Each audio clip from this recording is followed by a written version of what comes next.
Numerical number 4 दर्ज झैल को standard form में लिखिए। तो फर्स्ट पार्ट को सॉल्व करते हैं। तो स्टैंडर्ड फॉर्म का मतलब साइंटिफिक नोटेशन है, और साइंटिफिक नोटेशन या स्टैंडर्ड फॉर्म की दो तीन अहम पॉइंट है, वो हम पहले देख लेते हैं। सबसे पहला पॉइंट है कि अशारिया से पहले एक गैर सिफर हिस्सा होना चाहिए। गैर सिफर मतलब नॉन ज़ीरो हिस्सा होना चाहिए। और दूसरी अहम बात ये कि हम अशारिया को मूव कर सकते हैं। अगर हम अशारिया को आगे की तरफ मूव करें तो जितने हिस्से हम मूव करते हैं उतनी 10 की पावर हम पॉजिटिव ले लेते हैं, और अगर हम अशारिया को या पॉइंट को पीछे की तरफ मूव करें तो जितने हिस्से हम मूव करते हैं उतनी 10 की पावर हम माइनस में ले लेते हैं। तो अब हम इसको हल करते हैं, स्टैंडर्ड फॉर्म में लिखते हैं। इसमें पॉइंट कहीं नहीं है तो हम इसका पॉइंट एंड पे ले लेंगे। तो अब स्टैंडर्ड फॉर्म की कंडीशन या शर्त के मुताबिक अशारिया से पहले एक गैर सिफर या नॉन ज़ीरो हिस्सा होना चाहिए। तो यानी हम अशारिया को मूव करेंगे, यहाँ पर लेकर आएंगे तो ये हो जाएगा 1.166, और हम देखें तो तीन हिस्से हम आगे लेकर आए हैं तो 10 की पावर 3 जो है वो मल्टीप्लाई कर देंगे, और 10 की पावर -27 पीछे से ही आ रही है तो 1.166 एक जैसे बेस या सास वाली रकमें मल्टीप्लाई होती हैं तो उनकी पावर प्लस हो जाती है, ऐड हो जाती है। लेकिन इधर चूँकि माइनस में पावर आ रही है तो ये 3 इसमें से माइनस हो जाएगा तो ये रह जाएगा 24। तो ये इसकी आ गई स्टैंडर्ड फॉर्म। अशारिया से पहले एक नॉन ज़ीरो हिस्सा और 10 की पावर हो तो इसे हम कहते हैं स्टैंडर्ड फॉर्म। अब हम इसका बी पार्ट करते हैं। तो बी पार्ट में 32 मल्टीप्लाई 10 की पावर 5 दिया गया है। तो इसमें डिजिट, इसमें हम इशारिया जो है या पॉइंट वो एंड पे फ़र्ज़ कर देंगे, इसको एक इंसान आगे लेकर आएंगे तो इशारिया एक इंसान आगे आए तो 10 की पावर 1 बढ़ा देंगे, और 10 की पावर 5 पीछे से ही आ रही है तो ये एक जैसे बेस या असास मल्टीप्लाई हों तो उनकी पावर्स प्लस हो जाती हैं, जमा हो जाती हैं तो ये आ जाएगा 10 की पावर 6। तो ये स्टैंडर्ड फॉर्म आ गई। अब हम इसका सी पार्ट करेंगे जो कि है 725 10 की पावर -5 kg। सबसे पहले तो ये देखें कि यहाँ जो प्रीफिक्स लगा हुआ है वो मुनासिब नहीं है, क्योंकि 10 की पावर -5 का मतलब है कि बहुत छोटी रकम है। तो पहले तो ये प्रीफिक्स हटाएंगे तो किलो बराबर होता है 10 की पावर 3 के, तो ये आ जाएगा, ये पावर इसमें से माइनस हो जाएगी, 10 की पावर -2 रह जाएगी। अब हम यहाँ पे पॉइंट्स फ़र्ज कर देंगे, इसको आगे मूव करेंगे क्योंकि पॉइंट से पहले एक इंसान नॉन ज़ीरो इंसान होना चाहिए। तो ये आ जाएगा 7.25 और 10 की पावर 2, क्योंकि 2 इनसे आगे मूव किया है तो 10 की पावर -2, और ये हमें पता है कैंसिल हो जाती है तो हमारी स्टैंडर्ड फॉर्म आ गई 7.25। अब हम इसका डी पार्ट करते हैं। डी पार्ट की जो रकम है इस तरह है 0.02 10 की पावर -8। तो इसमें पॉइंट शुरू में है तो हमने कंडीशन में पढ़ा है कि पॉइंट से पहले नॉन ज़ीरो हिस्सा या गैर सिफर हिस्सा होना चाहिए। तो ये नॉन ज़ीरो है तो हम इसको इधर मूव करेंगे तो ये हो जाएगा 2। हमने 2 से पीछे मूव किया पॉइंट को, अशारिया को, तो इसकी पावर बन जाएगी -2। ये देखें, ये एंड पे पॉइंट लिखने की ज़रूरत नहीं, वो समझी हुई बात होती है कि एंड पे पॉइंट है। तो 10 की पावर -8 इनके बेस एक जैसे, असास एक जैसे, इनकी पावर्स ऐड हो जाएंगी, प्लस हो जाएंगी। तो दोनों माइनस में है तो कर तो हम ऐड देंगे, लेकिन अलामत जो है वो माइनस की लगाएंगे। तो ये हमारी आ गई स्टैंडर्ड फॉर्म। अब हम न्यूमेरिकल नंबर 5 करते हैं। इसमें भी स्टैंडर्ड फॉर्म में लिखने का कहा गया है। तो ये फर्स्ट पार्ट है, इसको हम स्टैंडर्ड फॉर्म में लिखना चाह रहे हैं।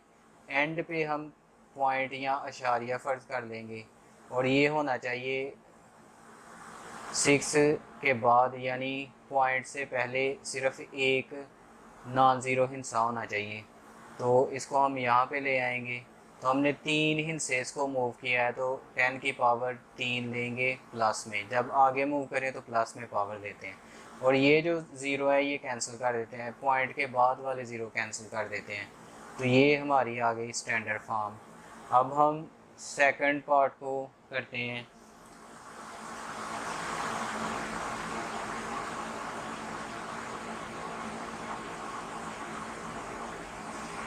इसको स्टैंडर्ड फॉर्म में लिखते हैं। तो एंड पे हम पॉइंट ले लेते हैं, उसको मूव कराते हैं, 3 के बाद लिखते हैं 3.8, और हमने 5 डिजिट या 5 हिस्से पॉइंट को आगे मूव किया है, तो 10 की पावर 5 लिख देंगे।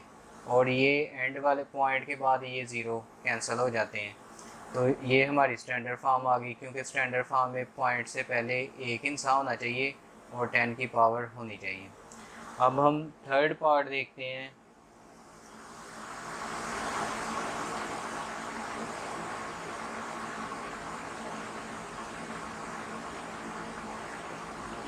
तो ये वेरी सिंपल है, इसमें हम सिर्फ ज़ीरो काउंट करेंगे। तो 3 और 3 6 और 2 8 ज़ीरो है, तो हम इसे लिख देंगे 3 की पावर 3 मल्टीप्लाई 10 की पावर 8। तो ये हमारी स्टैंडर्ड फॉर्म आ गई। इसमें पॉइंट एंड पे हम फ़र्ज कर देंगे। डीप पार्ट हम देखते हैं। एक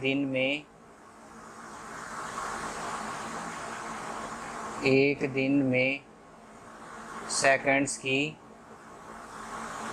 तादाद, इसको हमने स्टैंडर्ड फॉर्म में चेंज करना है।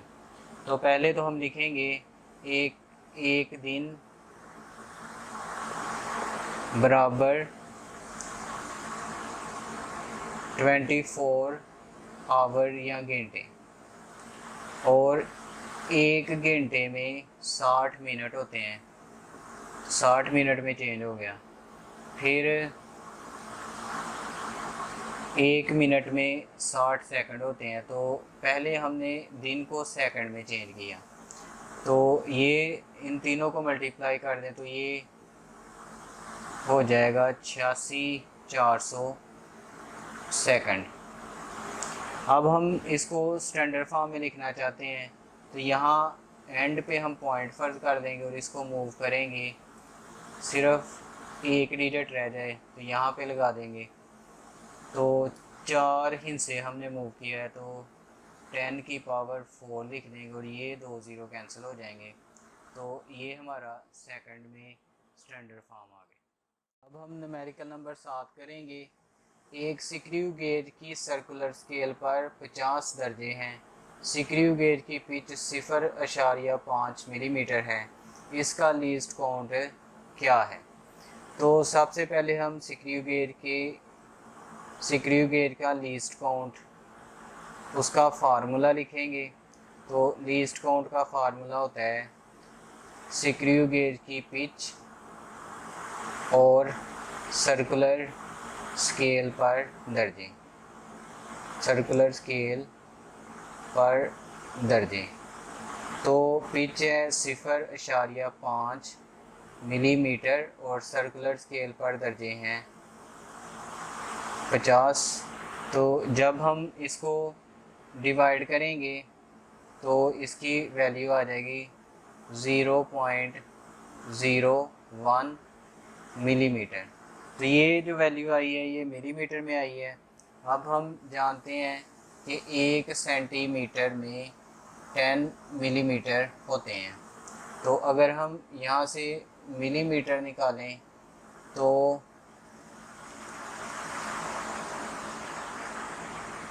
ये जो 10 है इस तरफ आके हो जाएगा डिवाइड।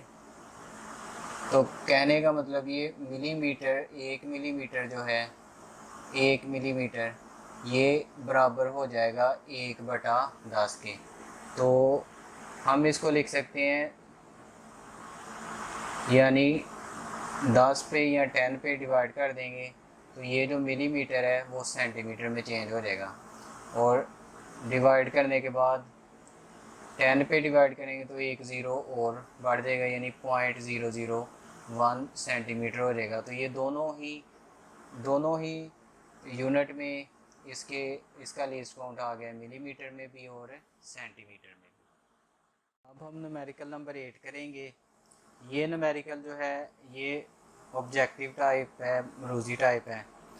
दर्ज झैल में से किन मिकदारों में अहम हिस्सों की तादाद 3 है, यानी हमने बताना है ये 4 हमारे पास मिकदारें हैं, किन में अहम हिस्सों की तादाद जो है वो 3 है। तो पहले हम ए को चेक करते हैं। तो इसके हिस्से अगर काउंट करें तो 5 बनते हैं। तो दरमियान में जो ज़ीरो आ जाएं तो वो अहम गिने जाते हैं। तो ये टोटल 5 हिस्से हैं, तो इसमें तो अहम हिस्सों की तादाद 3 नहीं है। अब इस मिकदार पे आ जाएं बी पार्ट पे। तो ये जो शुरू में ज़ीरो होते हैं, जो पॉइंट के बाद जगह फिल करने के लिए इस लगाए जाते हैं, ये अहम नहीं होते, तो इनको हम काउंटिंग नहीं करते। तो ये 1, 2 और 3 ये दरमियान में ज़ीरो आ गया है, नॉन ज़ीरो हिस्सों के दरमियान में ज़ीरो आ जाए तो वो अहम होता है। तो ये इसके 3 डिजिट अहम है। तो हम आंसर में हम लिखेंगे ऑप्शन बी में 3 हिस्से हैं। और इसको हम देखते हैं सी में। तो ये जो 10 की पावर -27 है, तो इसका मतलब होता है कि यहाँ पे पॉइंट है तो 5 से पहले हमने 26 ज़ीरो लगाने हैं, यानी 26 ज़ीरो लगाने हैं, और ये इशारिया हमने शुरू में ले जाना है। तो शुरू में जब ले जाएंगे तो शुरू में जितने मर्ज़ी ज़ीरो लगे हों वो अहम नहीं है। तो ये हिस्से ऐसे होंगे जो अहम है, तो ये इनकी काउंटिंग करें तो ये 3 बनते हैं, यानी सी जो मिकदार है उसमें भी अहम हिस्सों की तादाद जो है वो 3 है। तो डी मिकदार पे आते हैं। इसमें हमने रूल्स में पढ़ा था कि इशारिया के बाद या पॉइंट के बाद जो ज़ीरो होता है वो अहम होता है। तो इसके अहम हिस्से जो है वो 4 बनते हैं, यानी 4 बनते हैं। तो हमने सिर्फ वो बताने हैं जिसमें अहम हिस्सों की तादाद 3 है। अब हम नेक्स्ट न्यूमेरिकल पे आ जाते हैं। इसमें कहा गया है मदरजा झैल पैमाइशों में अहम हिस्से कितने हैं, यानी हमने हर मिकदार में बताना है अहम हिस्से कितने हैं।